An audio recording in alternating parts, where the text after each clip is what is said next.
Good morning, guys. So this is the tofu I cook for my brunch. Instead of beef or pork, I use tofu. So this is called tofu steak. Fry the tofu and then the sauce is soy sauce, lemon or lime, pepper, and I put a little garlic powder. It smells good.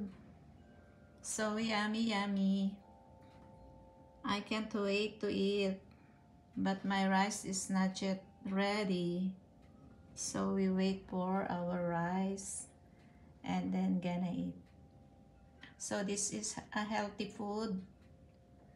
And I don't put too much oil. I remove some of the oil from the frying pan where the tofu we fried.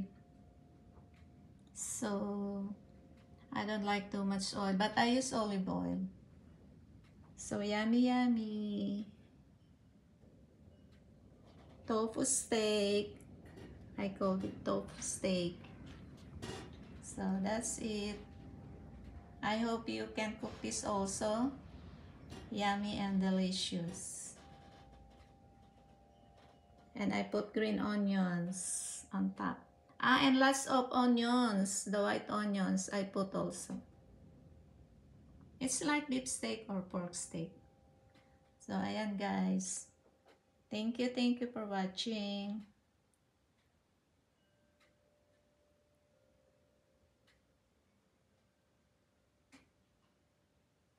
Mag-cook na kayo.